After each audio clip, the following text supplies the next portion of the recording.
Kaalyado noon, whistleblower na ngayon. Mabibigat na aligasyon na naman ang binitawan ni dating Ilocos Sur Governor Chavit Singson laban kay PBBM. Pero para sa Malacanang, ito'y puro paninira lamang. Ang detalye sa agenda report ni Hannity. Former Ilocos Sur Governor Chavit Singson si Pangulong Bongbong Marcos sa isang debate. Mastermind daw kasi ang Pangulo pagdating sa korupsyon ayon kay Singson. At anytime soon, posible raw ang pagpapatalsik sa kanya. Ang advice ko sa my former friend, dapat sumuko na siya. Mas maganda kung sumuko sa pulis o sa military. Wala kang ligtas dito. Hindi ka makakaligtas. Ang laki yung ginawa yung kalukuhan. Parang sagot ng Malacanang, tila pinipilit na lang daw dumihan ng mga nagawa at plano ng Pangulo. Alam na raw ng taong bayan ang pagkakaiba ng isang totoong makabayan sa isang gusto lang iangat ang bansariling kapakanan. Hindi raw nagpapakabayani si PBBM ayon kay Castro at obligasyon itong linisin ng gobyerno. Pero dahil marami na raw naaapektuhan sa aksyon ng Pangulo, tila may mga gumagawa na lang daw ng mga kwento para ibagsak siya. Yan ay matapos hindi makinabang at hindi mapagbigyan ng iilan sa kanila. Kaya raw pinipili ng mga ito manira. Una nang isiniwalat ni Singson ang pag-atras sa suporta sa Marcos administration sa kabila ng pagtulong nitong manalo si PBBM sa eleksyon. Kung hindi natatakot si Bongbong Marcos dito, marap siya sa debate para sa ganun masagot lahat ng paratang ng kanyang dating kaibigan na si Chavit Singson. Siyempre, para malaman ng taong bayan kung sino ba talaga nagsasabi sa kanya ng katotohanan.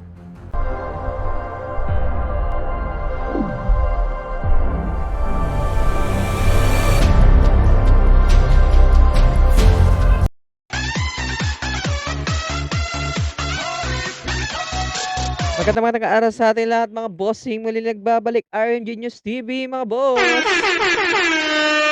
panibagong araw, panibagong fake news.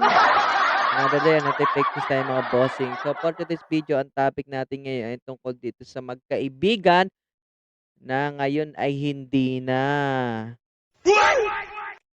Bakit ka ako? Ito ay tungkol sa pagitan ni Manong Chavit Singson at ni Bongbong Marcos na kung saan itong si Manong Chavit Singson ay gustong iniimbitang makipagdebate or hinahamon ni Manong Chavit na makipagdebate itong kanyang dating kaibigan na si Bongbong Marcos tungkol din sa issue ng flood control.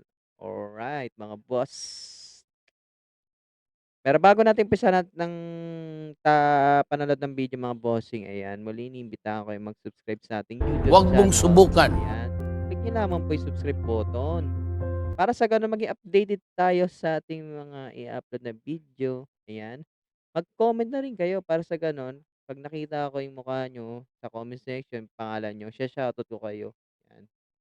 So ayan mga bossing. Ano pang hinintay natin? Umpisa natin panonood. Let's go. Kaalyado noon, whistleblower na ngayon. Mabibigat na aligasyon na naman ang binitawan ni dating Ilocos Sur Governor Chavit Singson laban kay PBBM. Pero para sa Malacanang, ito'y puro paninira lamang. Ang detalye sa agenda report ni Hannity. Ni former Ilocos Sur Governor Chavit Singson si Pangulong Bongbong Marcos sa isang debate. Mastermind daw kasi ang Pangulo pagdating sa korupsyon ayon kay Singson. At anytime soon, posible raw ang pagpapatalsik sa kanya. Ang advice ko sa my former friend, dapat sumuko na siya. Mas maganda Bakit? May kasalanan. kung sumuko sa pulis o sa military. Wala kang ligtas dito. Hindi ka makakaligtas. Ang laki yung ginawa yung kalukuhan. Inilatag niya ang mga akusasyong orchestrated ang mga ginawa ni PBBM nitong nakaraang taon para manatiling malinis ang kanyang pangalan. Halimbawa raw ang nooy pagpirma ni PBBM sa 2025 budget o General Appropriations Act sa kabila ng irregularities umano nito kabilang ang di umano'y invalid at blank line items. At dahil bumagsak daw ang public rating ng Pangulo, sinundan daw ito ng deliberate image building niya para magmukha raw itong mabait kabilang ang ilang serye umano ng scripted interviews ni PBBM. Si Singson na dating presidential friend at advisor, tila inilaglag ang Pangulo dahil noong 2024 SONA raw nito, ifinlex nito ang 5,500 flood control projects ng administrasyon at kalaunay ibinintang sa climate change at improper waste disposal ang pagbaha sa iba't ibang bahagi ng bansa. Pero nang pumutok daw ang flood control scandal sa 2025, hindi naman daw idinawit ni PBBM ang di umano'y tunay na sangkot. Binanggit na si Martin Romualdez.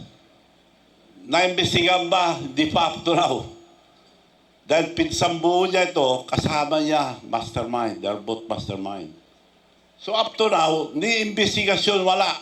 Humarap na noon si former Speaker Martin Romualdez sa ICI at bahagi siya na pinakakasuhan sa Ombudsman kasunod ng mga aligasyon tungkol sa pagtanggap ng di umano'y kickback sa infra projects.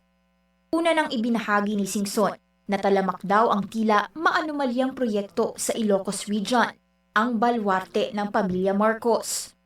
May mga paborito raw itong kontratista, pero kapag sinilip ang mga proyekto ay tila ghost o substandard naman. Hindi lang si PBBM ang inatake ni Singson. Si Palace Press Officer at Undersecretary Claire Castro, dati na raw attack dog ng Pangulo, pero kalaunay inappoint naman bilang USEC.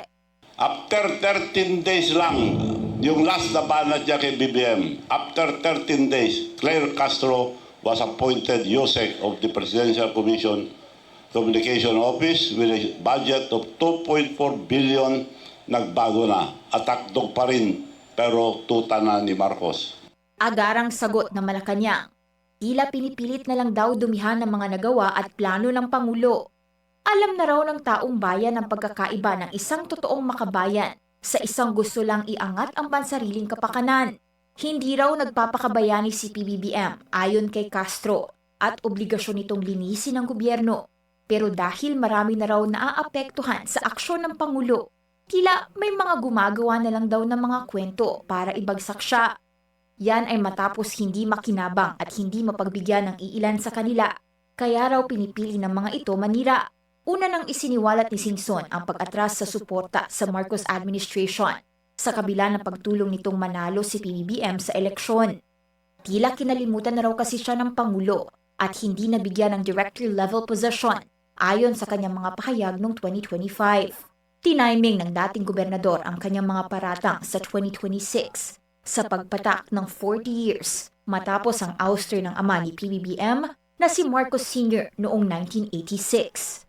Hihintayin daw ni Singson ang pag-aproba ng palasyo tungkol sa hamon niya sa debate. Kasabay nito, balak din ng dating presidential friend ang pagkasa ng one-time big-time rally para ipanawagang labanan ng korupsyon at anyayahan ng ilang mga grupong dumalo. Para sa agenda, Hannah T. Bilyonaryo News. So yun na nga bossing, dito na natin natatapos ang panonood ng ating reaction video. Bali, ang reaction natin mga bossing, ayan. Kung hindi natatakot si Bongbong Marcos dito, umarap siya sa debate para sa ganun masagot lahat ng paratang ng kanyang dating kaibigan na si Chavit Singson. Siyempre, para malaman ng taong bayan kung sino ba talaga nagsasabi sa kanila ng katotohanan. Tsaka tama rin naman yung hinala ko boss na si Romualdez at si BBM talaga yung mastermind ng flood control project. Bakit ko nasabi mga bossing? Siyempre, sila lang naman pumipirma ng national budget natin ng ating bansa, di ba? Sino pa ba? Kailangan naman si Vice President Sara, di ba? So, yan lang mga bossing. Dito na natatapos ang ating panonood. Ngali, kung nagustuhan nyo ang ating video, ayan, inimbita kayo mag-subscribe sa ating YouTube channel. Click nyo lang po subscribe button at don't forget to like and share, comment. Yan lang mga bossing. Have a nice day and peace yo.